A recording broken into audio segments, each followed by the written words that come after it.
కాంగ్రెస్ ఎమ్మెల్యేలు యూటర్న్ తీసుకున్నారా? బీఆర్ఎస్ లో చేరేందుకు సిద్ధమవుతున్నారా?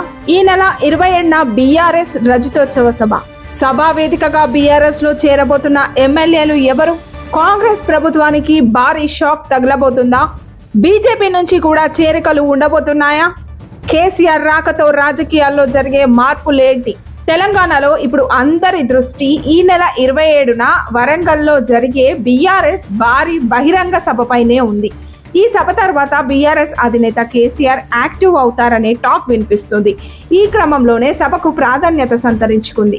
ప్రస్తుతం సభ ఏర్పాట్లు పూర్తయ్యాయి. అన్ని అనుమతులతో భారీ జనసందోహం నడుమ సభ జరగబోతుంది. ఈ నేపథ్యంలోనే రాజకీయాల్లో కొత్త చర్చ తెరపైకి వచ్చింది. ఇప్పటికే 10 మంది బీఆర్ఎస్ ఎమ్మెల్యేలు కాంగ్రెస్ లో ఉన్నారు.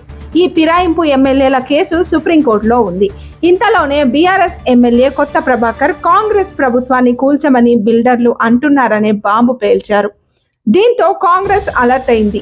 మరో 10 మందిని కాంగ్రెస్ లోకి తెచ్చుకోవాలని ప్లాన్ చేస్తున్నట్లు సమాచారం. ఈ నేపథ్యంలోనే రేవంత్ సర్కారుకు గట్టి షాక్ ఇచ్చేందుకు బీఆర్ఎస్ కాస్త సిద్ధమైపోయిందని అంటున్నారు.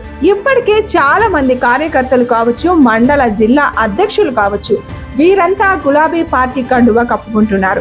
అయితే ఈ నెల 27న బీఆర్ఎస్ రజతోత్సవ సభ జరగనుంది. ఈ సభ వేదికపై కూడా చేరికలు ఉంటాయని తెలుస్తుంది. కాంగ్రెస్, బీజేపీ నుంచి ఎమ్మెల్యేలు చేరబోతున్నారనే టాక్ నడుస్తుంది. మరి ఫిరాయింపు ఎమ్మెల్యేలు చేరుతారా అంటే ఈ 10 మంది చేరే అవకాశం లేదని చెప్పాలి. ఎందుకంటే కేటీఆర్ పలుమార్లు ఫిరాయింపు ఎమ్మెల్యేలను చేర్చుకునే ప్రసక్తి లేదని తేల్చేశారు.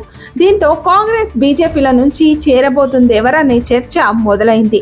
కేసీఆర్ బయటకు వస్తున్నారంటే చేరికలు తప్పకుండా ఉంటాయని అంటున్నారు. చూడాలి మరి సభ సందర్భంగా కాంగ్రెస్, బీజేపీలకు బీఆర్ఎస్ ఎలాంటి షాకులు ఇవ్వబోతుందో.